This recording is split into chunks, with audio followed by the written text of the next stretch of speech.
नमस्कार, आरआरसी नेटवर्कच्या ताज्या बातमीपत्रात आपले स्वागत। अशा आहेत आजच्या प्रमुख घडामोडी। हेडलाइन्स प्रस्तुत करता Marcus the readymade multibrand showroom. सर्वोत्तम quality, fresh stock, latest designs, reasonable rate. LRT college road, Raghuvanshi Mangal कार्यालयाच्या बाजूला, अकोला। पोस्टमार्टम रिपोर्ट बदलण्यासाठी CS ऑफिस गेले कोण? सिटी न्यूजच्या बातमीने जिल्ह्यात हडकंप। अकोला पोलिसांवर ओढावली नामुष्की, जिल्ह्यातील वरिष्ठ पोलीस अधिकाऱ्यांची लवकरच बदली। अवकाळी पावसाची शक्यता वाढली, वादळी वाऱ्यासह अवकाळी पाऊस पडणार। पालकमंत्र्यांचे मुलाच्या निवडणुकीत लक्ष, जिल्ह्यातील रेती घाट झाले साफ, रेती डेपो नावालाच। नाले सफाईत सापडली बंदूक, पण सिटी कोतवाली पोलिसांनी घेतली ताब्यात। आता सविस्तर बातम्या। अकोट पोलीस स्टेशनला अटकेत नसताना थर्ड डिग्री वापर करत पोलिसांनी मोबाईल चोर गोवर्धन हरमकार याची हत्या केली। या प्रकरणात पोलिसांवर हत्येचा गुन्हा दाखल करण्यात आला आहे। या प्रकरणाची चौकशी CID करीत आहे। मोबाईल चोर गोवर्धन हरमकार यांच्या हत्या प्रकरणात जिल्ह्यात तीव्र संतापाची लाट आहे। पोलिसांनी ही हत्या केल्याची धक्कादायक बाब समोर येण्यास काही महिन्यांचा कालावधी लागला। या प्रकरणात पुरावा नष्ट करण्याच्या उद्देशाने आणि पोस्टमार्टम रिपोर्ट बदलण्यासाठी एका वरिष्ठ पोलीस अधिकारी आणि कर्मचारी तसेच पोलिसांद्वारे मार खाणारा पत्रकार गेला होता, अशी धक्कादायक माहिती समोर आली आहे। त्याचबरोबर या मार खाणाऱ्या पत्रकाराच्या पोलीस नातेवाईकाने या सर्व प्रकरणात फिर्यादीवर दबाव आणल्याची माहिती असून या सर्वांची चौकशी CID करणार काय असा प्रश्न उपस्थित होत आहे। या प्रकरणात CIDने पोस्टमार्टम रिपोर्ट बदलण्यासाठी दबाव टाकणाऱ्या अधिकाऱ्यांबरोबर आरोग्य खात्यातील संबंधितांची चौकशी करण्याची गरजेची आहे। या प्रकरणात केवळ पोलीसच सहभागी नसून आरोग्य यंत्रणेतील बडा अधिकारी यात समाविष्ट असल्याची धक्कादायक माहिती मिळाली आहे। याविषयीची आज सिटी न्यूज सुपरफास्टने बातमी प्रकाशित करताच संपूर्ण अकोल्यात खळबळ माजली आहे। अकोल्यात पोलीस दलातील काही कर्मचाऱ्यांच्या विरोधात गुन्हे दाखल होणे, त्याचबरोबर त्यांचा गुन्ह्यात सहभाग असणे या सर्व पार्श्वभूमीवर तात्काळ कठोर कारवाईची गरज होती, पण तसे झाले नाही। त्यामुळे पोलीस दलात खांदेपालट होण्याची शक्यता व्यक्त केली जात आहे। लोकसभा निवडणुकीच्या निकालानंतर ही खांदेपालट जिल्ह्यात होईल। अकोला पोलीस दलाची झालेली वाताहत आणि पोलीस अधिकारी व कर्मचारी यांच्यावर वरिष्ठांचा नसलेला वचक पाहता राज्य सरकार नव्या SPच्या शोधात असल्याची माहिती वरिष्ठ अधिकाऱ्यांनी दिली आहे। पोलीस कर्मचारी अधिकारी यांच्यावर गुन्हे दाखल करण्याची नामुष्की आल्याने जिल्ह्यात खांदेपालट करण्याची तयारी सुरू आहे। लवकरच नवे SP अकोल्यात रुजू होतील अशी खात्रीशीर माहिती प्राप्त झाली आहे। अकोल्यातील बिघडलेली कायदा आणि सुव्यवस्था, सर्वत्र सुरू असलेले वरली अड्डे आणि गुटखा, गोवंश कत्तल यावर अंकुश ठेवण्यात अकोला पोलीस दल अपयशी झाले आहे। याविषयीचा एक रिपोर्ट राज्य सरकारला मिळाला असून अकोल्याची कायदा आणि सुव्यवस्था कायम ठेवण्यासाठी आणि पोलीस दलावरील विविध आरोप प्रत्यारोप थांबविण्यासाठी गृह मंत्रालयातूनच नव्या SPचा शोध घेतला जात असल्याची माहिती प्राप्त झाली आहे। त्यामुळे लवकरच नवे SP अकोल्यात रुजू होण्याची शक्यता मुंबईहून व्यक्त केली जात आहे। अकोट पोलीस स्टेशनला अटकेत नसताना थर्ड डिग्री वापर करत पोलिसांनी मोबाईल चोर गोवर्धन हरमकार याची हत्या केली। या प्रकरणात अकोट शहर पोलीस स्टेशनमध्ये प्रकरण झाले असताना ग्रामीणमध्ये मर्ग दाखल कसा केला गेला असा प्रश्न उपस्थित होत आहे। या प्रकरणात ज्या कोण्या भीमरावचा मोबाईल चोरीला गेला त्यांचा मोबाईल लाखो रुपयांचा कसा, त्यांचा एकूण पगार ते जेमतेम घर चालवू शकतात। लाखो रुपयांचा मोबाईल आठवडी बाजारातून चोरीला गेल्याने त्यांनी गोवर्धन आणि त्याच्या काकाची पोलिसात रीतसर तक्रार का केली नाही? पोलिसात या मोबाईल चोरीची कुठेही तक्रार नसल्याची माहिती समोर आली आहे। अशा प्रकारे किती प्रकरणे अकोट पोलीस किंवा अकोला पोलीस यांनी परस्परपणे रफादफा केली याची चर्चा रंगली आहे। या सर्व प्रकरणात मोठ्या प्रमाणात अनियमितता समोर आली असून अनेक अधिकारी आणि कर्मचारी यांची बदली आणि निलंबन होण्याची शक्यता व्यक्त केली जात आहे। या सर्व प्रकरणात पोलीस दलाची प्रतिमा मलिन झाली आहे। त्यामुळे फक्त निलंबन ही प्रशासकीय कारवाई का? हत्येचा गुन्हा दाखल झालेले पोलीस बडतर्फ का केले गेले नाहीत असा प्रश्न उपस्थित होतोय। या सर्व प्रकरणाची भिंग पोस्टमार्टम रिपोर्टवरून फुटले. पोलिसांनी उलट क्युरी पाठविल्याची माहिती मिळाली आहे. सुकडीत गोवर्धन वावरातील झाडावरून पडला. दारू पिल्याने आठवडी बाजारात पडल्याचे खोटे बयान कोणी नोंदविले? या प्रकरणात खोटे पुरावे तयार करणे, त्याचबरोबर हे प्रकरण दाबण्यासाठी प्रयत्न करणारे वरिष्ठ अधिकारी कोण, अशी विचारणा आता होत आहे. विदर्भातील जिल्ह्यांमध्ये तुरळक ठिकाणी विजांच्या कडकडाटासह वादळी वारे वाहण्याचा अंदाज आहे. विदर्भातील काही जिल्ह्यांमध्ये तुरळक ठिकाणी विजांच्या कडकडाटासह आणि सोसाट्याच्या वाऱ्यासह हलका पाऊस पडण्याची शक्यता आहे. हवामान खात्याच्या अंदाजानुसार पश्चिम विदर्भात पुढील 4 दिवस अवकाळी पावसाचा जोर पाहायला मिळणार आहे. विदर्भासह मराठवाड्यात 16 मे पर्यंत पुढील 4 दिवस ढगांच्या गडगडाटासह अवकाळी पाऊस पडण्याची शक्यता आहे. अकोला, अमरावती, वाशिम, बुलढाणा आणि नांदेड येथे काही ठिकाणी विजांचा कडकडाट आणि वादळी वाऱ्यासह पाऊस पडण्याची शक्यता आहे. लातूर आणि हिंगोली जिल्ह्यातही अवकाळी पावसाची हजेरी पाहायला मिळेल. अवकाळी पावसासह गारपिटीने होण्याची शक्यता आहे. पुढील 4 दिवस अवकाळी पावसाचा अंदाज कायम आहे. पंजाबराव देशमुख कृषी विद्यापीठ यांच्या अखत्यारीत येत असलेल्या हिंदू हृदय सम्राट बाळासाहेब ठाकरे उद्यानमध्ये सुविधांचा अभाव असल्याने या ठिकाणी येणाऱ्या नागरिकांमध्ये नाराजी व्यक्त केली जात आहे.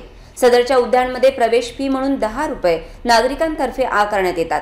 परंतु प्रवेश फी भरल्यावरही नागरिकांना योग्य त्या सुविधा मिळत नसल्याने नागरिकांमध्ये संभ्रम निर्माण झालाय. अकोला शहरातील मध्यभागी असलेले अकोला शहर बगीचा म्हणून पूर्वी या उद्यानाची ओळख होती. यावेळी अकोला महानगरपालिकेकडे उद्यानाची जबाबदारी होती. परंतु त्यावेळी काही दारुडे तसेच आंबट शौकीन व्यक्ती तसेच प्रेमी युगलांनी या ठिकाणी उच्छाद मांडल्याने सदरच्या उद्यानाची जबाबदारी ही पंजाबराव देशमुख कृषी विद्यापीठाकडे देण्यात आली. विद्यापीठातर्फे सदर उद्यान सुरू झाल्यापासून नागरिकांकडून 10 रुपयाची प्रवेश फी आकारण्यात येत आहे. परंतु फी दिल्यावरही नागरिकांना योग्य त्या सुविधा मिळत नसल्याचे चित्र सर्वत्र दिसून येत आहे. या ठिकाणी परिवारासह येणाऱ्या नागरिकांच्या सुरक्षेकरिता सीसीटीव्ही कॅमेऱ्याचे नियोजन कुठेही नाही. तसेच पिण्याच्या पाण्याची व्यवस्था नसल्याची तक्रार नागरिकांनी केली आहे. सदरचे उद्यान हे रात्री 8 वाजता बंद करण्यात येते. त्याचवेळी संपूर्ण लाईट व्यवस्था बंद केली जात असल्याने नागरिकांना मोबाईलचे टॉर्चचे वापर करीत उद्यानाबाहेर पडावे लागते. याचवेळी महिलांच्या गळ्यातील आभूषण चोरट्यांकडून चोरी जाण्याची शक्यता नाकारता येत नाही. याकडे संबंधित विभागाने लक्ष देत उचित कारवाई करावी अशी मागणी होत आहे. अक्षय तृतीयेच्या दुसऱ्या दिवशी होणाऱ्या भेंडवळ घटमांडणीला राज्यभरातील शेतकरी उपस्थित असतात. त्यामुळे शेतकऱ्यांना नवतंत्रज्ञानाची माहिती व्हावी या उद्देशाने बुलढाणा जिल्ह्यातील धामणदरी येथील स्नेहा ॲग्रो इंडस्ट्रीजच्या वतीने युवा उद्योजक राहुल बाहेकर यांनी साकारलेल्या अत्याधुनिक तंत्रज्ञान व बैलजोडीच्या किमतीत उपलब्ध होणाऱ्या तंत्रज्ञानयुक्त छोट्या ट्रॅक्टरने शेतकऱ्यांचे लक्ष वेधले होते. भेंडवळ येथे 11 मे रोजी घटमांडणीचे भाकीत करण्यात आले. यावेळी राज्यभरातील अनेक शेतकरी घटमांडणी स्थळी उपस्थित होते. यावेळी स्नेहा ॲग्रो इंडस्ट्रीज धामणदरी यांच्या वतीने निर्मिती केलेल्या व शेतकऱ्यांसाठी उपयुक्त असणाऱ्या तंत्रज्ञानयुक्त छोटा ट्रॅक्टर शेतकऱ्यांना पाहणीसाठी उपलब्ध करण्यात आला होता. बैलजोडीच्या किमतीमध्ये उपलब्ध असणारा हा छोटा ट्रॅक्टर शेतामधील नांगरणी, वखरणी, डवरणी यासह फवारणी व विविध शेती उपयोगी कामासाठी महत्त्वाचा ठरणार असून युवा उद्योजक राहुल बाहेकर यांनी या ट्रॅक्टरसाठी वापरलेले तंत्रज्ञान व त्यांची संकल्पना निश्चितच शेतकऱ्यांसाठी महत्त्वपूर्ण ठरणार असून अल्पभूधारक व शेती कामे करणाऱ्या सर्व शेतकऱ्यांनी अत्यंत कमी किमतीत उपलब्ध असणाऱ्या या ट्रॅक्टरची माहिती घेऊन स्नेहा ॲग्रो इंडस्ट्रीजच्या माध्यमातून आपल्या शेतीसाठी छोटा ट्रॅक्टर खरेदी करण्याचे आवाहन RRC न्यूजला दिलेल्या मुलाखतीत राहुल बाहेकर यांनी केले आहे. RRC न्यूजसाठी विशेष प्रतिनिधी सुरेश राठोड यांनी युवा उद्योजक राहुल बाहेकर यांची घेतलेली विशेष मुलाखत RRCच्या प्रेक्षकांसाठी. RRC न्यूज चॅनलच्या विशेष कव्हरेजमध्ये आपल्या सर्वांचे स्वागत आहे. या घटमांडणी दरम्यान शेतकऱ्यांना यावर्षी त्यांच्या शेती उत्पादनामध्ये काय फायदा होणार, तसेच राज्यातील जे राजकीय परिवर्तन आहे ते यावर्षी होणार का याची निश्चिती मगाशी करण्यात आली आहे. या भेंडवळच्या याच्यामध्ये संपूर्ण घटमांडणी दरम्यान काही कृषी विषयक जे आहे शेतकऱ्यांना जे फायद्याचे राहतात साहित्य शेतकऱ्यांच्या शेतीसाठी उपयोगी जे आहेत त्यांचं पण इथे त्यांची माहिती देण्यासाठी काही आपल्यासोबत व्यापारी पण आलेले आहेत. आपल्यासोबत आहेत, त्यांना विचारून घेऊया यांचं मेन उद्देश काय आहे. नमस्कार, मी राहुल बाहेकर, स्नेहा ॲग्रो इंडस्ट्रीज बुलढाणा. हे काय बनवलेलं आपण? हे एक मिनी ट्रॅक्टर आपण बनवलेलं आहे, मायक्रो ट्रॅक्टर. आपण ॲटम फर्स्ट जनरेशन असं त्याचं नाव आहे. शेतकऱ्यांना बैलजोडींचा जो त्रास आहे तर त्याच्यापासून मुक्तता मिळण्यासाठी बैलजोडीच्या किमतीमध्ये आपण ट्रॅक्टर आणलेला आहे. या ट्रॅक्टरमध्ये सगळे जे मल्टीनॅशनल ब्रँड आहेत तर त्याचे सगळे फंक्शन याच्यामध्ये आहेत, जे मेन फंक्शन असतात. जसं differential gear, gear box, reverse forward gear, त्याच्यानंतर डिझेल इंजिन, टायर साईज एकदम छोटी ठेवलेली पिकांमध्ये चालण्यासाठी. ॲडजस्टेबल टायर आहेत जे जास्त म्हणजे पॉवर टिलरमध्ये असतात, पण ट्रॅक्टरमध्ये आतापर्यंत ॲडजस्टेबल टायर कोणाचेच नाही आहे, जे आपण पहिल्यांदा आणलेले आहे. याला लाईट, इंडिकेटर, सगळ्या गोष्टी, स्टिअरिंग आहे, स्टिअरिंगने चालवलं जातं. तर अशा पद्धतीनं 1,20,000मध्ये आपण हे ट्रॅक्टर बनवलेलं आहे. याच्यासोबत काम जर का कोणकोणते करायचे तर आपण याच्यासोबत डवरणी म्हणजे कोळपणी, वखरणी ज्याला आपण या भागामध्ये वाही देणे म्हणतो, त्यानंतर पेरणी, माल वाहतूक, शेतीचा माल वाहतूक आणि फवारणी. 16 फुटाचा याचा बूम आहे. अवघ्या 15 ते 20 मिनिटामध्ये 1 एकर फवारून होतं. आणि फ्युएल इफिशियन्सी खूप छान आहे. फ्युएल इफिशियन्सी याची एक अर्धा लिटर डिझेलमध्ये 1 तास चालतं, म्हणजे 50 रुपये प्रति तास या खर्चात हे चालतं. फक्त मजुरांच्या समस्येपासून सुटका, बैल वागवायची गरज नाही. शेतकऱ्यांसमोर आज बैल वागवणे हा खूप मोठा प्रॉब्लेम झालेला आहे. तर त्या दृष्टीने आपण हा प्रॉडक्ट डेव्हलप केलेला आहे. अकोला शहरातील नीट व JEE परीक्षा शिकवणी वर्गासाठी प्रसिद्ध असलेल्या नावेद सर यांच्या नॉलेज नेक्सस अकॅडमीच्या वतीने इयत्ता 8वी ते 11वीतील विद्यार्थ्यांसाठी 12 मे रोजी सकाळी 11 वाजता पार पडलेल्या मेगा एंट्रन्स परीक्षेला विद्यार्थ्यांचा उत्स्फूर्त प्रतिसाद लाभला. यावेळी विद्यार्थ्यांची मोठ्या संख्येने उपस्थिती असल्याने एंट्रन्स परीक्षा यशस्वीपणे पार पडली. इयत्ता 8वी ते 11वीच्या विद्यार्थ्यांसाठी महत्त्वपूर्ण असणाऱ्या मेगा एंट्रन्स परीक्षेत प्रत्येक वर्गातून टॉप 5 मध्ये येणाऱ्या विद्यार्थ्यांना 1 वर्ष निशुल्क शिकवणी देण्यात येणार असून प्रथम क्रमांकावर येणाऱ्या विद्यार्थ्याला अत्याधुनिक टॅब व सुविधा उपलब्ध करून देण्यात येणार आहेत.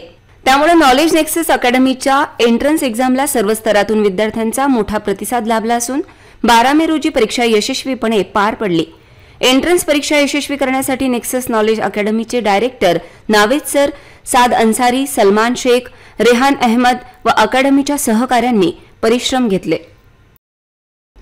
राज्याचे महसूल तसेच अकोला जिल्ह्याचे पालकमंत्री असलेले राधाकृष्ण विखे पाटील यांच्या पालकत्व असलेल्या अकोला जिल्ह्यात 2023-24 या काळात 150 अवैध उत्खनन करण्याची प्रकरणे घडली.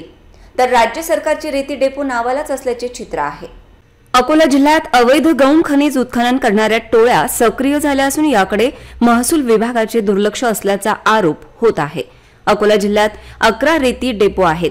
त्यापैकी 6 रेती डेपोला मंजुरात मिळाली असून त्यावरून गौण खनिजाचे उत्खनन महसूल विभागाच्या परवानगीने सुरू आहे.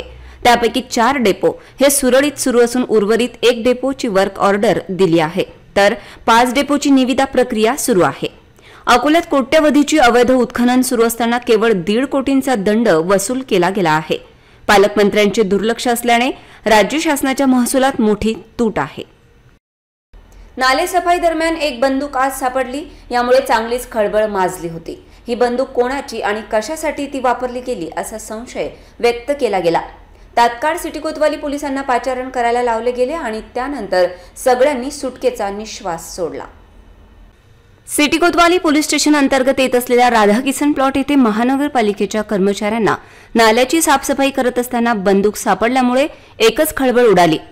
महानगरपालिकेच्या सफाई कर्मचाऱ्यांनी तात्काळ सिटी कोतवाली पोलिसांना माहिती देण्यात आली. यावेळी सिटी कोतवाली पोलीस स्टेशनच्या कर्मचाऱ्यांनी कुठलाही विलंब न करता तात्काळ राधाकिसन प्लॉट पोहोचून सदर बंदुकीची तपासणी केली असता ती बंदूक छर्र्याची असल्याचे निदर्शनास आले. यावेळी सर्वांनी सुटकेचा श्वास घेतला. सदर बंदूक छर्र्याची असून सदर बंदूक पोलिसांनी ताब्यात घेतली आहे. पुन्हा एक नजर टाकूया आजच्या प्रमुख घडामोडींवर. हेडलाइन्स प्रस्तुत करता Marcus the readymade multibrand showroom. सर्वोत्तम quality, fresh stock, latest designs, reasonable rate. LRT college road, Raghuvanshi Mangal कार्यालयाच्या बाजूला, अकोला. पोस्टमार्टम रिपोर्ट बदलण्यासाठी CS ऑफिस गेले कोण? सिटी न्यूजच्या बातमीने जिल्ह्यात हडकंप. अकोला पोलिसांवर ओढावली नामुष्की. जिल्ह्यातील वरिष्ठ पोलीस अधिकाऱ्यांची लवकरच बदली. अवकाळी पावसाची शक्यता वाढली. वादळी वाऱ्यासह अवकाळी पाऊस पडणार. पालकमंत्र्यांचे मुलाच्या निवडणुकीत लक्ष, जिल्ह्यातील रेती घाट झाले साफ, रेती डेपो नावालाच. नालेसफाईत सापडली बंदूक, पण सिटी कोतवाली पोलिसांनी घेतली ताब्यात. बातम्यांसाठी तुम्ही पाहत रहा RRC न्यूज. यूट्यूब चॅनलवर तुम्ही पण लाईक आणि सबस्क्राईब करा RRC डिजिटल अकोला हे यूट्यूब चॅनल. जगभरात कुठेही पहा RRC डिजिटल अकोला. पुन्हा भेटूया ताज्या बातम्यांसह, नव्या घडामोडींसह, नव्या बातमीपत्रात. तोवर नमस्कार.